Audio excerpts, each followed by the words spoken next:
Hello student, hello everyone. तो बच्चों कैसे हैं आप लोग? होप कि बहुत बढ़िया होंगे। और अब हम लोग बहुत जल्दी मिलने वाले हैं और आज का जो लेक्चर है आप सोच नहीं सकते हैं कि हम लोग पाठशाला में आज ऑर्गेनाइज किए अपना लेक्चर। ठीक है, तो बहुत सारे आपके बैच के बच्चे भी बैठे हुए हैं। ठीक है, और वो लोग ऑफलाइन ही पढ़ रहे हैं, क्योंकि डाउट के लिए आए थे तो सोचे क्लास भी कर ले ना।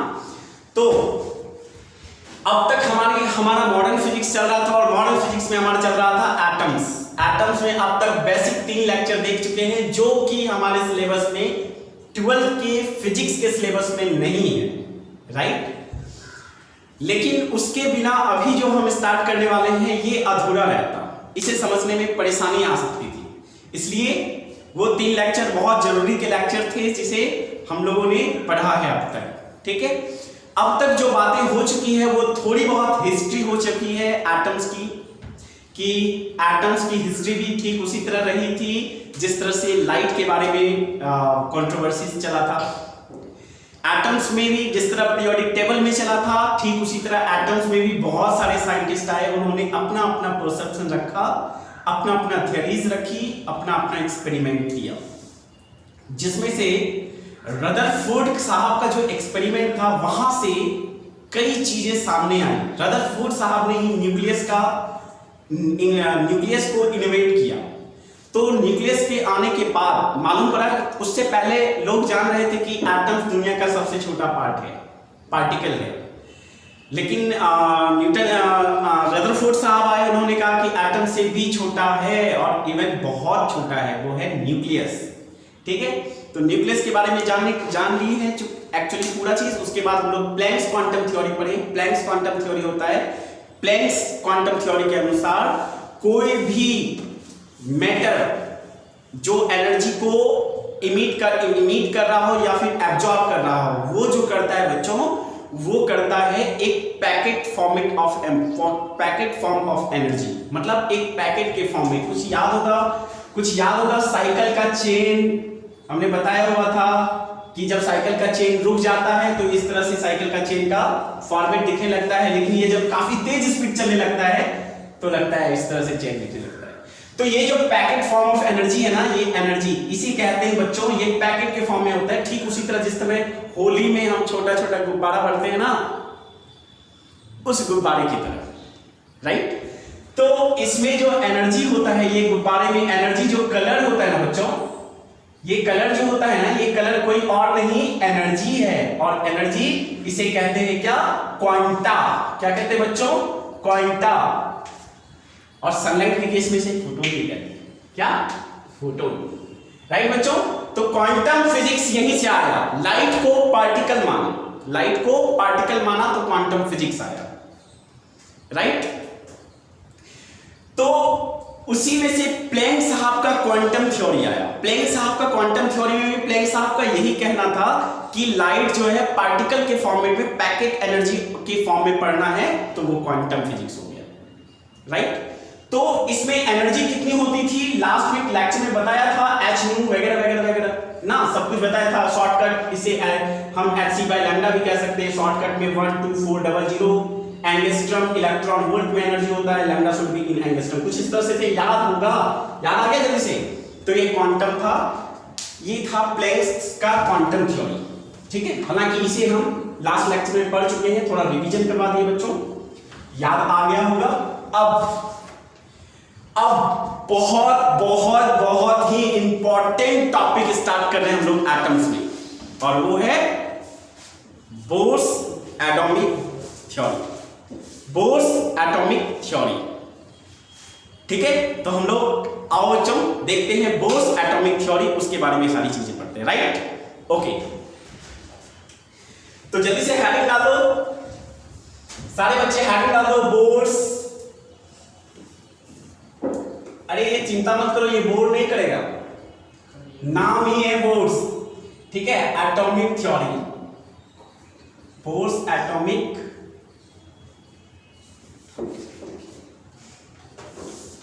थ्योरी।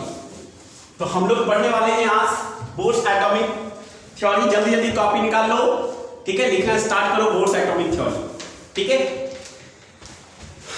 बोर साहब, नील बोर साहब, बोर साहब का पूरा नाम था Niels Bohr.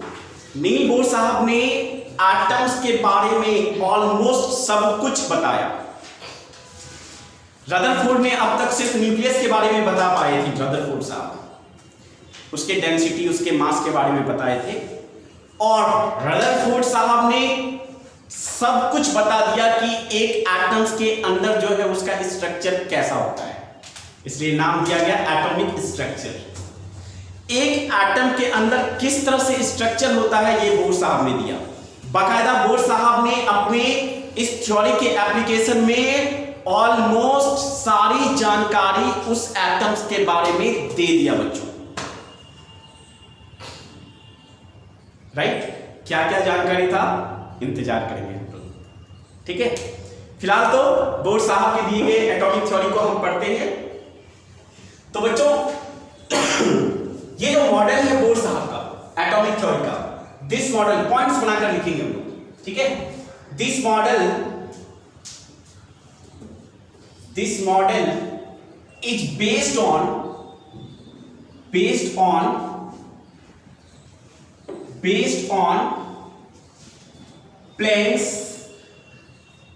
Planck's quantum theory। इसीलिए तो हम प्लैंक्स क्वांटम थ्योरी पहले पढ़े। मतलब लाइट जो भी एब्जॉर्ब करेगा या फिर इमिट करेगा वो किस फॉर्म में करेगा, पैकेट एनर्जी के फॉर्म में ना, पैकेट फॉर्म ऑफ एनर्जी। तो उसे हम लोग क्या कहेंगे, प्लैंक्स क्वांटम थ्योरी में ये हम लोग पढ़ चुके हैं, ठीक है। और बोर साहब ने क्या कहा, and in this theory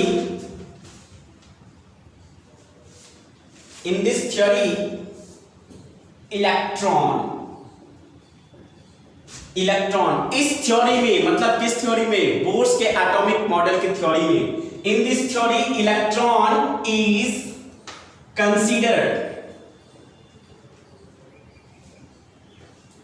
considered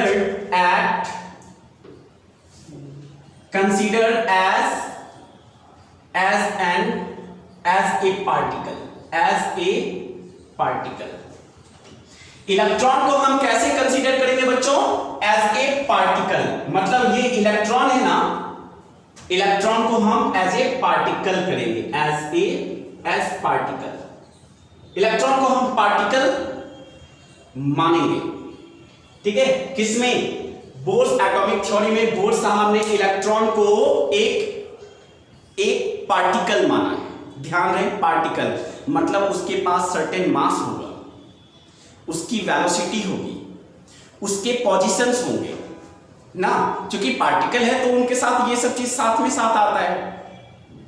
नहीं, जैसे मान लो बच्चों की एक, जैसे हम कहते हैं दुल्हन, ठीक है, तो दुल्हन के साथ कुछ चीजें ऑटोमेटिक आ जाती है। वो दुल्हन है तो वो क्या क्या लगाएगा भाई, वो चूड़ी पहनेगा ना, कंगन वगैरह सब जो होता है, उसके बाद वो मंगलसूत्र लगाएगा, वो सिंदूर वगैरह सब लगाएगा, तो कुछ चीजें उनके श्रृंगार के लिए ऑटोमेटिक जुड़ जाती है। उसी तरह जैसे पार्टिकल हम कहते हैं उसके साथ मास जुड़ जाता है। कौन? मास जुड़ जाता है, उसका पोजीशन जुड़ जाता है, उसकी वेलोसिटी, उसके साथ वेलोसिटी, वो सब सारी चीजें आ जाती है, ठीक है। तो उन्होंने इलेक्ट्रॉन को क्या माना है, पार्टिकल। ओके, ठीक है। Next point, this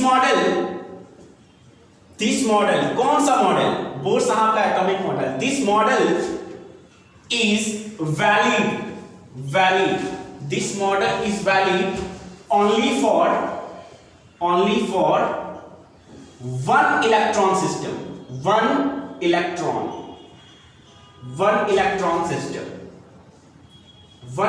system। बहुत बड़ी बात उन्होंने ये कहा कि बोर साहब का जो एटॉमिक मॉडल है वो सिर्फ एक इलेक्ट्रॉन सिस्टम के लिए वैलिड है, सिर्फ वन इलेक्ट्रॉन सिस्टम के लिए ही वैलिड है बोर साहब का एटॉमिक मॉडल। ये वन इलेक्ट्रॉन सिस्टम क्या होता है थोड़ा जानते हैं। ये एग्जांपल, वन इलेक्ट्रॉन सिस्टम,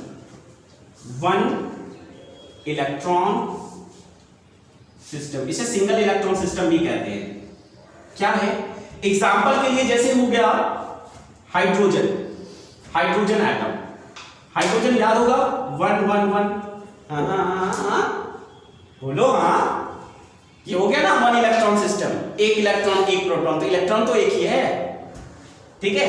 दूसरा हीलियम, पर इसमें तो सर 2 है।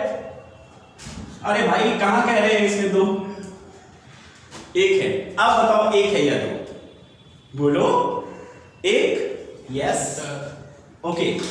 हीलियम में एक इलेक्ट्रॉन हो गया। अब देखो लिथियम, सर ये इसमें लिथियम में तो 3 है, लिथियम में तो 3 है, पर एक का एग्जांपल, अरे भाई लो देख,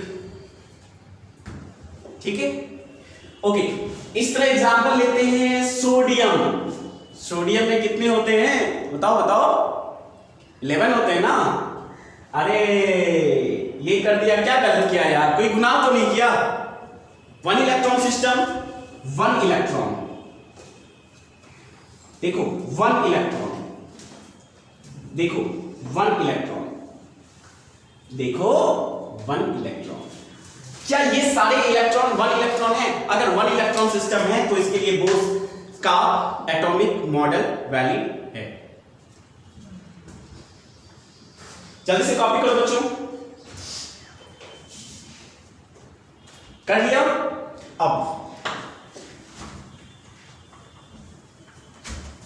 अब बोर साहब का सबसे इंपॉर्टेंट चीज हम लोग पढ़ने जा रहे हैं।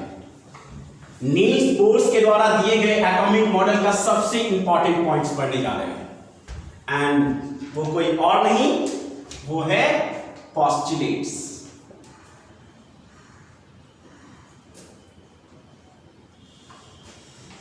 तो बोर साहब का जो एटॉमिक मॉडल है, अभी हम 5 पोस्टुलेट्स पढ़ेंगे, 5। हालांकि जब बोर्ड में आएगा तो कोई 3 लिखने के लिए आएगा, तुमसे अगर बोर्ड में पूछा जाएगा तो कोई 3 पूछा जाएगा, बट हम 5 पढ़ेंगे और इस 5 पोस्टुलेट से पूरा एटॉमिक बोर्स का एटॉमिक थ्योरी डिस्कस कर देंगे, ठीक है। उन्होंने एटम्स के बारे में ऑलमोस्ट सब कुछ डिस्कस कर दिया। 5 पोस्टुलेट्स, पोस्टुलेट्स मतलब होता है एजम्पशन, एजम्पशन मतलब है मानना। जैसे कि कोऑर्डिनेट जैसे कहते हो, जिसे कहते हो तुम प्लस एक्स एक्सिस, इसे कहते हो माइनस एक्स एक्सिस, इसे कहते हो प्लस वाई एक्सिस, इसे कहते हो माइनस वाई एक्सिस। ये क्या है? ये एजम्पशन है। अगर कोई ये चाहे कि सर मैं चाहता हूं कि इसे माइनस लूं, इसे प्लस लूं, इसे माइनस लूं, इधर को प्लस ले लूं, इधर को माइनस ले लूं, कर सकता है यार, कर सकता है, बड़े आराम से कर सकता है, बकायदा बहुत अच्छे से कर सकता है। एजम्पशन है, लेकिन बाकी चीजें तुम्हें इसके अनुसार चलनी होगी।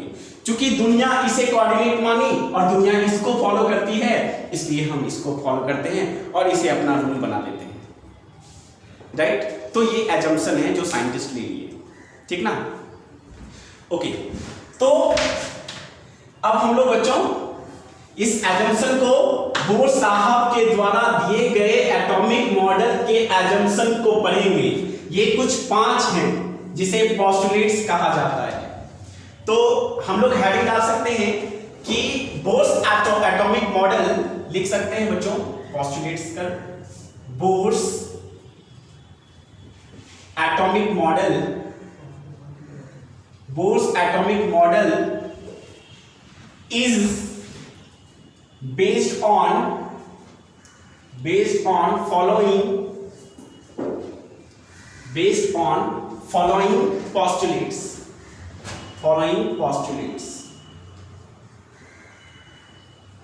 फिर से बता दूं कि बहुत इंपॉर्टेंट है, ये इंपॉर्टेंट है, बोर्स का पोस्टुलेट्स बहुत इंपॉर्टेंट है और मेरे साथ साथ याद हो जाना चाहिए, मेरे साथ साथ याद हो जाना चाहिए, ठीक है। तो जल्दी से ये लिखो बच्चों, हम लोग स्टार्ट करते हैं बोर्स का एटॉमिक मॉडल का पोस्टुलेट्स, ठीक है। तो पहला पोस्टुलेट्स जो आपके सामने में हम ला रहे हैं बच्चों, उस पोस्टुलेट्स में बोर साहब ने रदरफोर्ड की चीजों को ही दोहराया। रदरफोर्ड साहब ने क्या कहा, तो क्या रदरफोर्ड साहब ने न्यूक्लियस के बारे में दिया था। तो पोस्टुलेट्स में बोर साहब का कहना था कि जो साइज होता है न्यूक्लियस का वो काफी हाँ ठीक छोटा होता है in comparison to size of atom. Atom के कंपैरिजन में जो न्यूक्लियस का साइज होता है बहुत छोटा होता है। तुम्हें अगर याद हो तो कंपैरिजन भी करके बताए थे क्लास में नहीं मतलब लेक्चर में, कि इतना छोटा होता है कि मान लो एक बड़ा सा स्टेडियम है, बड़ा सा स्टेडियम, बहुत बड़ा स्टेडियम, उस स्टेडियम में एक छोटा सा बॉल, फुटबॉल भी बड़ा हो जाता है, छोटा सा बॉल। अब तुम कंपैरिजन करो कि कैसा होगा वो छोटा सा बॉल कोई और नहीं, अगर वो पूरा जो फुटबॉल का स्टेडियम है वो अगर एटम है तो वो छोटा सा बॉल उसका न्यूक्लियस है। हाँ बोलो ना, हाँ, तो वो उसका छोटा सा पार्ट न्यूक्लियस है। और इतना बात इसमें एक कुछ आश्चर्य करने की बात नहीं है। आश्चर्य करने की बात यह है बच्चों कि उतने से छोटे से पार्ट में पूरे एटम का 99.99% मास कॉन्सेंट्रेटेड होता है।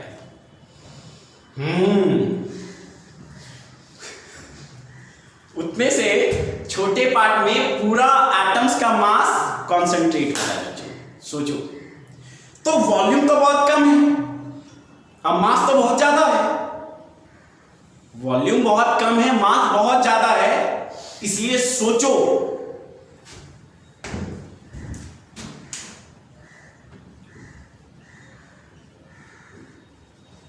बच्चों, वॉल्यूम बहुत कम है, मास बहुत ज्यादा है, डेंसिटी क्या होगा? डेंसिटी क्या होगा? बोलो डेंसिटी क्या होगा? बहुत ज्यादा होता है, बहुत हार्ड होता है, बहुत ही हार्ड होता है। जब न्यूक्लियाई हम पढ़ेंगे ना तो वहां पे डेंसिटी निकालेंगे हम लोग, ठीक है बच्चों। तो सोचो बहुत हार्ड होता है, इसलिए न्यूक्लियस जो होता है ना बहुत हार्ड होता है बच्चों। तो क्या कहा उन्होंने पहले पोस्टुलेट्स में उन्होंने कहा फर्स्ट पोस्टुलेट्स साइज दिया, size of nucleus. First postulates में बोर्ड साहब ने साइज ऑफ न्यूक्लियस के बारे में कहा, जो तुम जान रहे हो, बताओ क्या? Size of nucleus is very small in comparison to size of atom। जल्दी से कॉपी करो बच्चों, ठीक है। in comparison to size of atom and inside this nucleus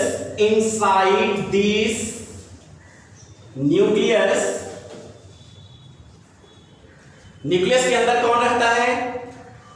बोलो inside the nucleus proton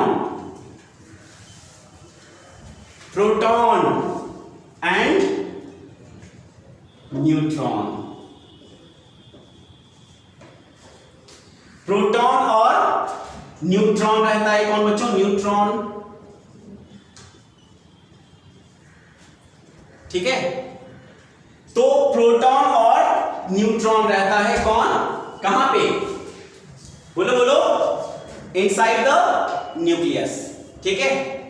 दूसरा, पहला हो गया, पहले पोस्टुलेट्स में बताए हुए थे क्या? साइज के बारे में कहा जाता है, किसके साइज के बारे में? एटम के साइज के बारे, न्यूक्लियस के साइज के बारे में बोर्ड साहब ने कहा। उन्होंने कहा कि न्यूक्लियस का जो साइज होता है वो एटम के कंपैरिजन में बहुत छोटा होता है, और उसमें कौन रहता है? प्रोटॉन और न्यूट्रॉन। जल्दी से कॉपी करो, ठीक है, ओके। दूसरा पोस्टुलेट्स, पहला पोस्टुलेट्स कॉपी करो, दूसरे पोस्टुलेट्स के बारे में हम लोग पढ़ेंगे, हो गया। तो साइज होने के बाद बोर्ड साहब ने साइज हो गया, सेकेंड पोस्टुलेट दिया, और सेकेंड पोस्टुलेट से बोर्ड साहब ने कहा, क्या दिया उन्होंने? रास्ता। अब साइज के बारे में न्यूक्लियस का बता दिया, दूसरे पोस्टुलेट्स में उन्होंने रास्ता बताया, किसका? तो जो न्यूक्लियस के चारों ओर चक्कर काटता है। न्यूक्लियस के चारों ओर कौन चक्कर काटता है? इलेक्ट्रॉन। तो उन्होंने इलेक्ट्रॉन का रास्ता बताया, पाथ दिया। ठीक है, तो सेकेंड पोस्टुलेट हम लोग लिखेंगे बच्चों।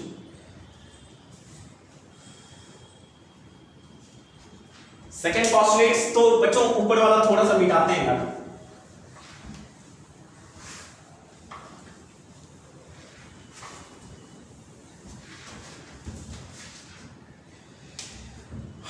सेकेंड पोस्टुलेट देखो बच्चों, ठीक है। सेकेंड पोस्टुलेट में उन्होंने कहा the path of electron, the path of electron, electron का रास्ता, the path of electron around the nucleus, the path of electron around the nucleus is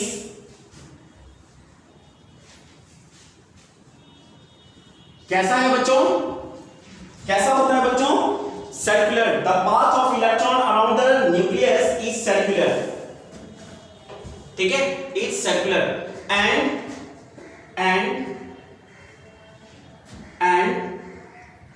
the path of electron around the nucleus is circular and these circular path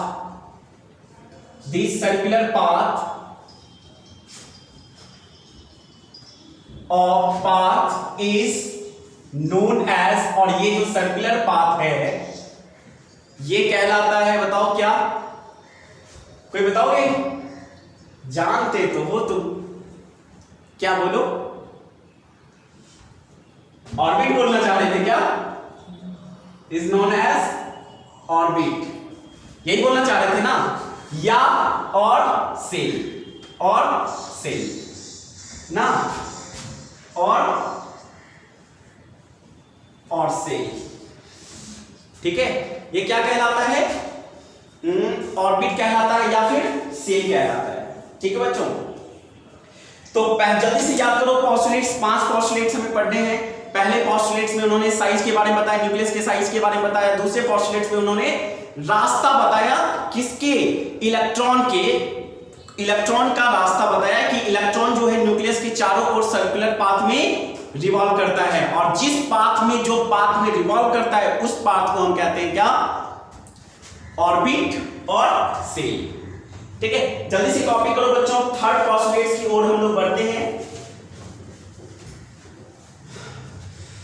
कर लिया, इसके थोड़ा सा diagram बना के भी समझ जाते हैं बच्चों, थोड़ा सा डायग्राम बना लेते हैं। मान लो ये न्यूक्लियस है, ये न्यूक्लियस है, ये न्यूक्लियस है, ठीक है।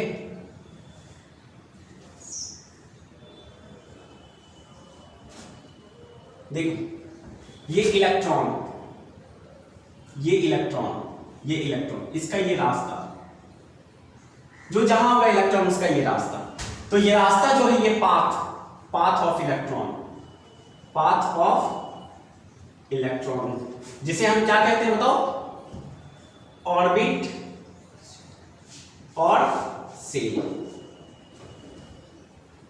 ठीक है। चलो बच्चों जल्दी से कॉपी करो।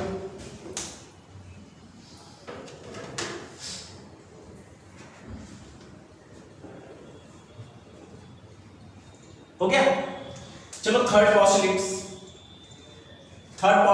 बोर्ड साहब के तीसरे पोस्टुलेट्स में जल्दी से बताओ, पहला पोस्टुलेट्स क्या था, साइज न्यूक्लियस का एटम्स के कंपैरिजन में काफी छोटा होता है। सेकंड वाला क्या था, रास्ता, इलेक्ट्रॉन का रास्ता कैसा होता है, सर्कुलर, जिसे हम क्या कहते हैं, ऑर्बिट या सेल। थर्ड पोस्टुलेट्स में बोर्ड साहब ने, ये बोर्ड्स का एजम्पशन है, ये बोर्ड्स का पोस्टुलेट्स है, जो इसे मानकर उन्होंने सारी चीजें डील की है, ठीक है। थर्ड पोस्टुलेट्स में क्या उन्होंने कहा, since each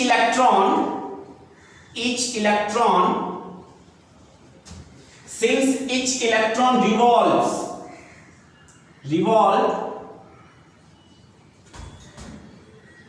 around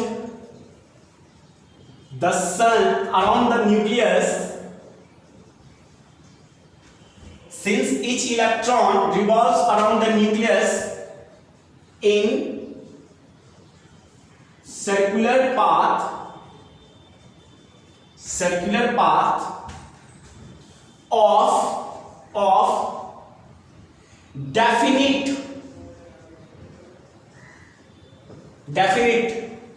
gangs of Wasseypur का डेफिनिट, ठीक है, डेफिनिट मतलब निश्चित, ठीक है। डेफिनिट को हम फिक्स्ड भी कहते हैं, fixed. revolves around the nucleus in circular path of definite energy state, definite energy state,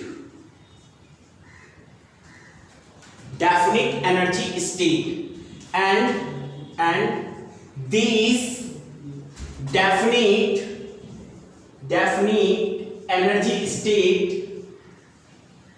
या state of energy, this definite energy state is known as क्या बताओ तो, किसी को याद है? ये थोड़ा सा टफ होगा तुम्हारे लिए, थोड़ा सा टफ होगा, लेकिन बोल सकते हो। चलो ऑप्शन दिए, बोलो क्या कहलाता है ये? Definite energy state, and this state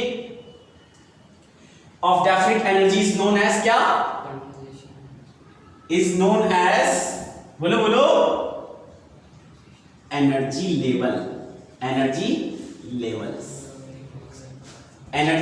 levels, and it is represented by K, L, M, N, क्या ये एनर्जी लेवल्स आ गए।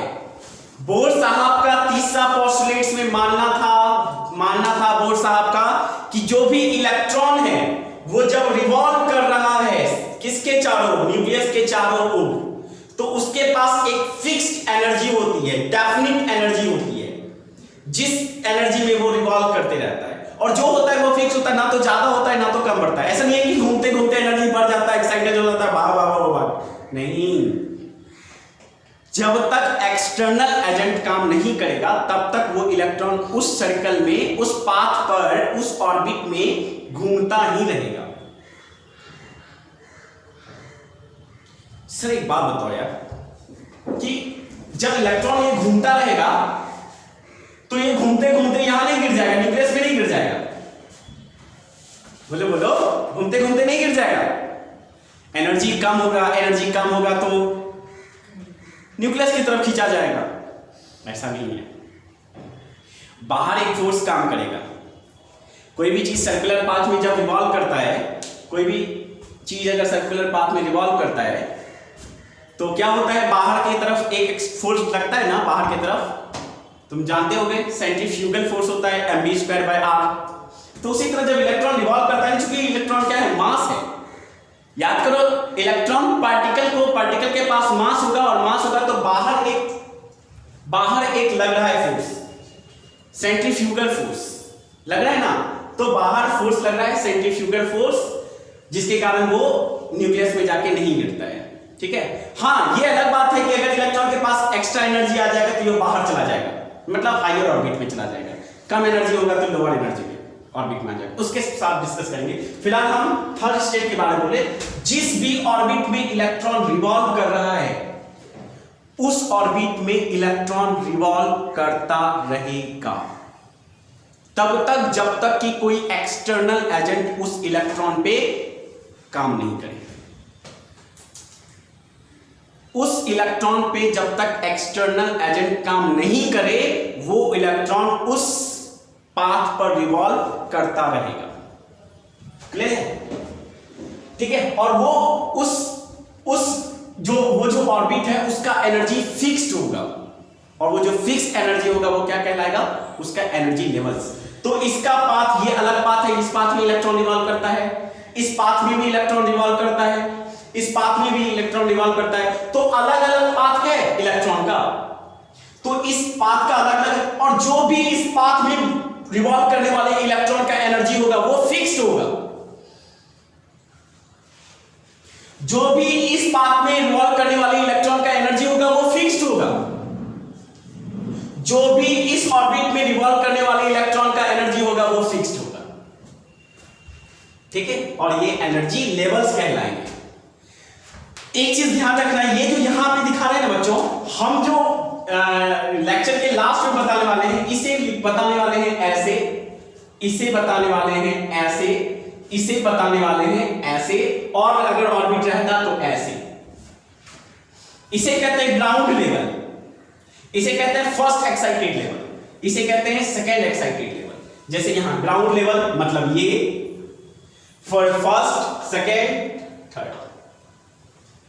ठीक है, हालांकि अभी वो जब का तब देखेंगे, बस अभी ऐसे ही बता रहे हैं कि इलेक्ट्रॉन अगर कहीं रिवॉल्व कर रहा है तो फिक्स रहता है उसका एनर्जी लेवल, वो बढ़ता घटता नहीं है उसकी इलेक्ट्रॉन का एनर्जी लेवल। ठीक है, ओके। तो ये था थर्ड पोस्टुलेट्स। अब फोर्थ पोस्टुलेट्स में बोर साहब क्या कहते हैं वो ध्यान से देखेंगे हम लोग। ठीक है, तो फोर्थ पोस्टुलेट्स क्या था बोर साहब का वो हम लोग जानते हैं। फोर्थ पोस्टुलेट्स समझ में आ रहा है? तो फोर्थ पोस्टुलेट्स में बोर साहब का क्या कहना है ध्यान से देखो। फोर्थ पोस्टुलेट्स में बोर साहब का कहना है, उन्होंने इलेक्ट्रॉन के साथ सर्टेन क्राइटेरिया रखा, उन्होंने इलेक्ट्रॉन के साथ सर्टेन क्राइटेरिया रखा कि ये जो इलेक्ट्रॉन है ना भैया, ये ऐसे ही किसी आर्बिट्ररी पोजीशन पे नहीं रिवॉल्व कर सकता है, मतलब ऐसे ही कहीं जहां तहां इलेक्ट्रॉन रिवॉल्व नहीं कर सकता है। ठीक है, इधर उधर कहीं नहीं मंडरा सकता इलेक्ट्रॉन, इलेक्ट्रॉन फिक्स होता है, फिक्स उसका रिवॉल्यूशन होता है। ठीक है, ओके। तो फिफ्थ पोस्टुलेट्स में क्या कहना था, एक मिनट,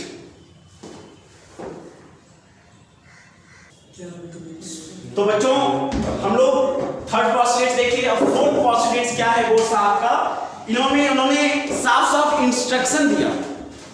फोर्थ पोस्टुलेट्स में बोर साहब ने साफ साफ इंस्ट्रक्शन दिया कि इलेक्ट्रॉन इधर उधर कहीं मंडरा नहीं सकता है, उसके लिए एक सिर्फ फिक्स जगह होगा, फिक्स क्राइटेरिया होगा जहां पे इलेक्ट्रॉन रिवॉल्व करेगा। क्या है वो, तो देखो, electron can revolve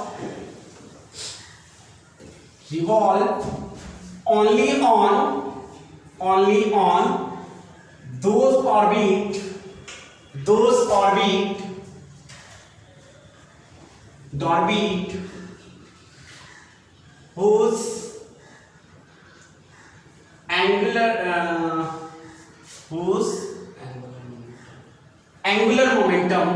whose angular momentum, जरा याद करो एंगुलर मोमेंटम मतलब m ओमेगा या mvr on those orbit whose angular momentum is integral multiple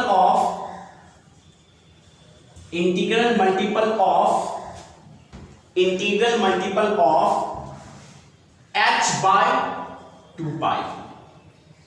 h by 2 pi के इंटीग्रल मल्टीपल होगा जिसका उसी ऑर्बिट में इलेक्ट्रॉन रिवॉल्व कर सकता है। मतलब इलेक्ट्रॉन जो है आलतू फालतू का इधर उधर कहीं रिवॉल्व नहीं कर सकता है, सिर्फ उसी ऑर्बिट में रिवॉल्व कर सकता है जिसका angular momentum h by 2 pi के इंटीजर मल्टीपल या इंटीग्रल मल्टीपल, राइट। तो ये होता है क्या, इलेक्ट्रॉन को साफ साफ इंस्ट्रक्शन दिया गया है बोर साहब के द्वारा कि इलेक्ट्रॉन तुम सिर्फ उसी ऑर्बिट में जाकर चक्कर लगाओगे जो h by 2 pi के इंटीग्रल मल्टीपल होगा। याद होगा h by 2 pi के, तो हम लोग यहां पे ऐसे लिए थे, कुछ इस तरह से लिए थे, हम बताए हुए थे किसमें, याद है? नहीं याद है? मैटर वेव में पढ़ा चुके हैं। ठीक है, h by 2 pi के इंटीग्रल मल्टीपल होगा। ठीक है, ओके। तो फोर्थ पोस्टुलेट्स हमारा खत्म हो चुका है। पहला पोस्टुलेट्स में याद करो, जल्दी से जल्दी आ जाओ सब। पहला पोस्टुलेट्स जल्दी याद करो। फर्स्ट पोस्टुलेट्स में साइज के बारे में बताया गया कि न्यूक्लियस का जो साइज है एटम के कंपैरिजन में बहुत छोटा है। दूसरे में रास्ता दिया, पाथ के बारे में बताया। उन्होंने कहा कि इलेक्ट्रॉन जो है वो न्यूक्लियस के चारों ओर जो चक्कर लगाता है उसका पाथ कैसा होता है, सर्कुलर पाथ होता है। ठीक है, जिसे ऑर्बिट और सेल का नाम दिया गया।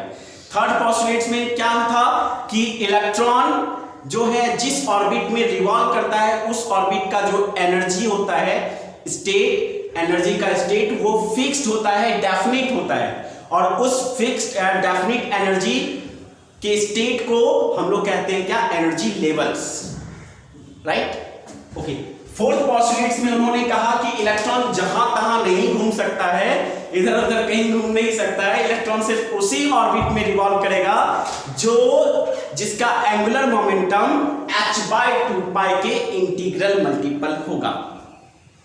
ठीक है, अब हमने कहा था 5 पोस्टुलेट्स होता है, 4 तो उसमें से खत्म हो गया, एक पोस्टुलेट बचा है बच्चों। वो एक क्या है, वो एक जो है बच्चों हमारा पोस्टुलेट, वो कहीं ना कहीं थर्ड वाले से रिलेशन रखता है।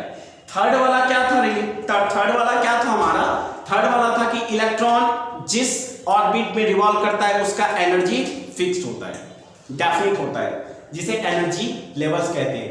और तब तक उसका एनर्जी डेफिनिट होता है जब तक कि कोई एक्सटर्नल एजेंट काम नहीं करे उस पर। एनर्जी चेंज कब होगा, जब इलेक्ट्रॉन का ऑर्बिट चेंज होगा। जब तक ऑर्बिट चेंज नहीं होगा तब तक एनर्जी चेंज नहीं होगा इलेक्ट्रॉन का। अब इलेक्ट्रॉन किसी एक ऑर्बिट में सर्कुलेट कर रहा है, इसकी एनर्जी फिक्स है, इसकी एनर्जी फिक्स है, इसकी एनर्जी फिक्स है। इलेक्ट्रॉन अगर एनर्जी, ये इलेक्ट्रॉन जो रिवॉल्व कर रहा है बच्चों, ये इलेक्ट्रॉन अगर इसको एनर्जी दिया जाए, इस इलेक्ट्रॉन को एनर्जी दिया जाए, तो इलेक्ट्रॉन ये एनर्जी लेके एक्साइट होके हायर ऑर्बिट में चला जाएगा। अगर इस इलेक्ट्रॉन से एनर्जी निकाला जाए तो ये जंप करके हायर ऑर्बिट से लोअर ऑर्बिट में चला आएगा। जैसे मान लो हम ट्रेन पे चलते हैं बच्चों और जनरल में बैठे हैं, ठीक है, तो अगर हमारे पास कोई पैसा दे दे तो हम क्या करेंगे, स्लीपर में चले जाएंगे, ठीक है। और ज्यादा पैसा दे दे तो हम थर्ड एसी में चले जाएंगे, और अगर पैसा दे देगा तो उससे भी हायर सेकंड एसी में चले जाएंगे, और फिर पैसा दे देगा तो फर्स्ट एसी में चले जाएंगे, फर्स्ट टायर में, ठीक है। ओके, ठीक उसी तरह अब बताओ तो अगर कोई पैसा निकाल ले तो क्या करोगे, फर्स्ट टायर में हो तुम, फर्स्ट एसी में हो, अगर तुमसे पैसा निकाल ले तो तुम क्या करोगे, पैसा नहीं है तुम्हारे पास तो सेकंड एसी में आओगे, और निकाल ले तो क्या करोगे, थर्ड एसी में आओगे, और ज्यादा निकाल ले तो स्लीपर में आओगे ना, और अगर एकदम से नहीं है तो वही जनरल में स्वागत है तुम्हारा ना। तो वही है, ये सेम चीज, इलेक्ट्रॉन एनर्जी गेन करता है तो हायर ऑर्बिट में जाता है, इलेक्ट्रॉन एनर्जी लूज करता है तो लोअर ऑर्बिट में जाता है, और यहां पे एनर्जी इमिट करता है या फिर एब्जॉर्ब करता है। और ये जो इमिट करना या एब्जॉर्ब करना है, ये quantum Planck's quantum theory based होता है। मतलब किस फॉर्मेट में एनर्जी को एब्जॉर्ब करेगा, पैकेट फॉर्मेट ऑफ एनर्जी, मतलब क्वांटा या फोटॉन्स के फॉर्मेट में करेगा। अगर रिलीज करना होगा तो किस फॉर्म में रिलीज करेगा एनर्जी को, पैकेट फॉर्म ऑफ एनर्जी, मतलब क्वांटा और फोटॉन्स के फॉर्मेट में रिलीज भी करेगा। समझ गए? तो फिर पोस्टुलेट्स में बोर्स आपका कहना था, क्या था वो कहना, सुन मेरी बहना, जरा मेरे पर ध्यान देना इधर। इलेक्ट्रॉन नहीं, ऐसे when electron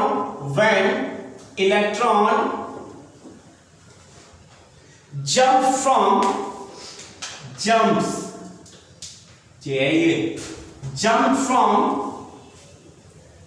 one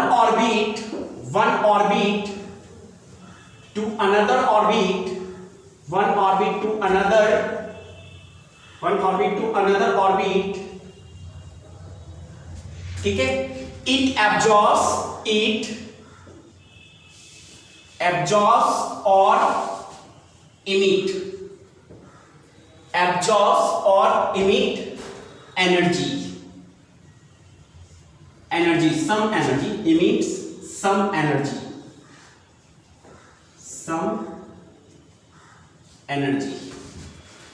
When electron jumps from one orbit to another orbit, it absorbs or emits some energy. ठीक है, in the form of quanta and photons,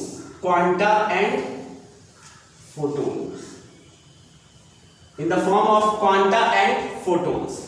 ठीक है, उन्होंने कहा कि जब भी इलेक्ट्रॉन एक ऑर्बिट से दूसरे ऑर्बिट पर जंप करेगा या तो वो एनर्जी को एब्जॉर्ब करेगा या फिर इमिट करेगा, राइट। तो उन्होंने ये भी क्लियर कर दिया कि कब एब्जॉर्ब करेगा और कब इमिट करेगा, बहुत आसान है। ठीक है, okay. when electron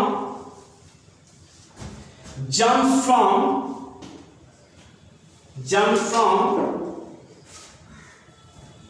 lower energy level to higher energy level,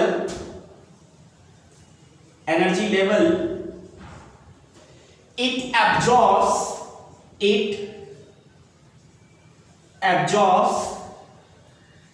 some kind of energy,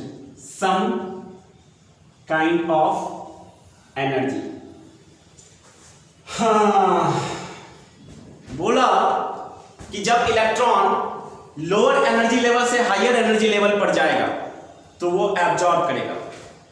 इसे समझ सकते हो यूं कि मान लो छोटा भाई अगर बड़ा भाई के पास जाता है, छोटा भाई जब बड़ा भाई के पास जाता है तो बड़ा भाई जाते समय उन्हें उसे छोटा को कुछ रुपया देकर भेजता है। मतलब छोटा क्या करता है, एनर्जी एब्जॉर्ब किया। रुपया क्या है, एनर्जी। ठीक है, तो छोटा क्या करता है, एनर्जी एब्जॉर्ब करता है, बड़ा के पास जाता है, राइट। ओके, इसका जस्ट ऑपोजिट देखो इधर। when electron jumps from कहां से, higher to lower, higher energy level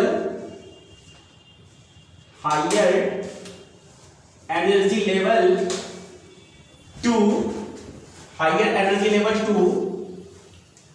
lower energy level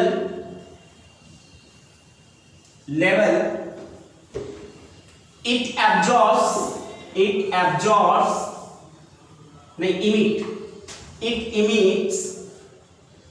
emits some kind of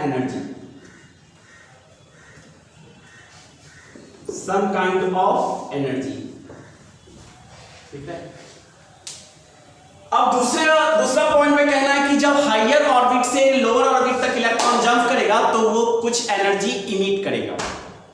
जब बड़ा भाई छोटा भाई के पास आता है तो बड़ा भाई क्या करता है, जाते समय छोटे भाई को पैसा देकर भेजता है ना, मतलब इमिट किया ना, बड़ा भाई ने इलेक्ट्रॉन इमिट किया ना। तो जब लोअर से हायर जाएगा, लो से हाई जा रहा है तो एनर्जी एब्जॉर्ब करेगा तभी तो हायर पे जाएगा, और जब हायर से लोअर जाएगा तो एनर्जी रिलीज करेगा तभी तो हायर से लोअर तक आएगा, समझे। तो ध्यान रखना है ये कि एनर्जी जब भी एक ऑर्बिट से दूसरे और पांचवें पोस्टुलेट्स में बोर साहब ने कहा कि जब भी इलेक्ट्रॉन एक ऑर्बिट से दूसरे ऑर्बिट पर जंप करता है तो या तो एनर्जी एब्जॉर्ब करता है या तो रिलीज करता है। एब्जॉर्ब कब करता है, जब लोअर से हायर जाता है, और रिलीज कब करता है, जब हायर से लोअर जाता है। तो ये 5 पोस्टुलेट्स तुम्हारे खत्म हो गए बच्चों।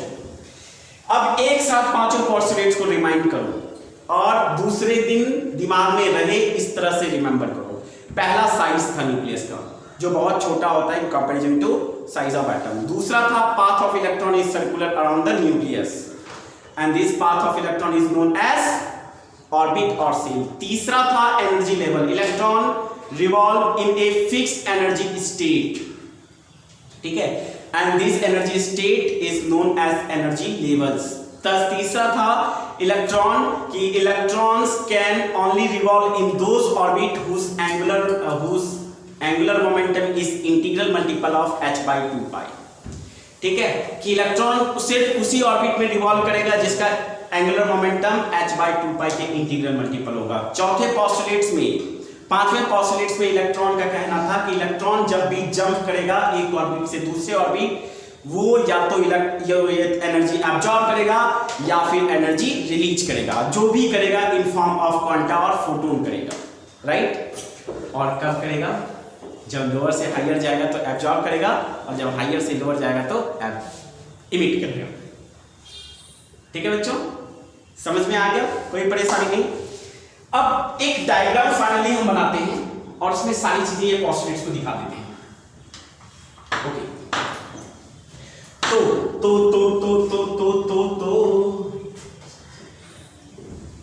तो चले अभी कहां, अभी है।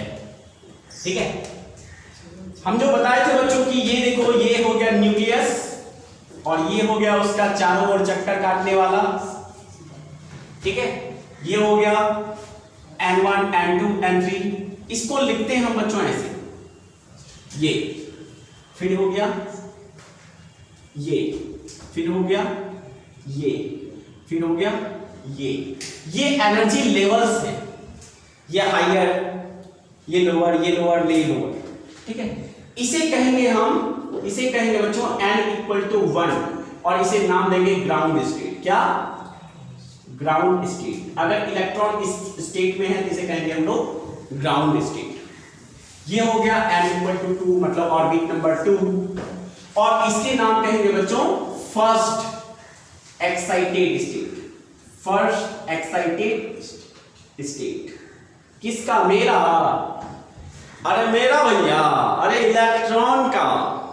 ठीक है, इलेक्ट्रॉन का। अब n=3, n=3, ये फर्स्ट तो ऑब्वियसली ये तो कोई भी बता सकता है, तुम्हारी क्लास का अभी राजवंश भी बता देगा। बताओ तो क्या होगा? ये सेकेंड एक्साइटेड स्टेट। बहुत ज्यादा एक्साइटेड हो जाएगा वो, जब भी सुनेगा ना बहुत ज्यादा एक्साइटेड हो जाएगा ना। ये होता है n=4। अब सेकेंड एक्साइटेड स्टेट के बाद ऑब्वियसली बताओ तुम क्या होगा? Third excited state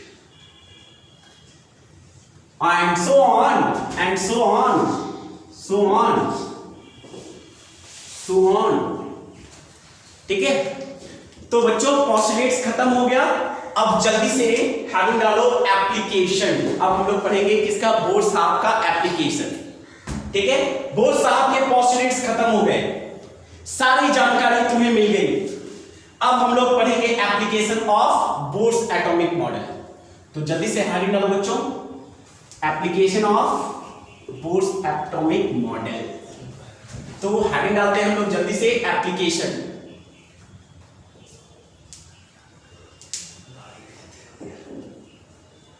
application of bourse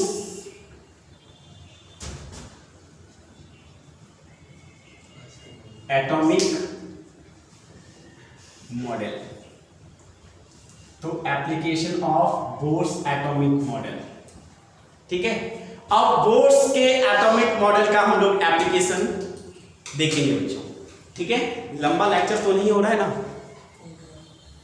अरे बच्चों ये लेक्चर थोड़ा लंबा हो गया। ठीक है, तो नेक्स्ट लेक्चर में हम लोग एप्लीकेशंस की बात करेंगे। ठीक है, तो पोस्टुलेट्स दिमाग में रखना, हर कोई पोस्टुलेट्स बेस पर ही एप्लीकेशन है। ठीक है, ओके बच्चों, फिर हम लोग नेक्स्ट लेक्चर में मिलेंगे। Bye, thank you everyone.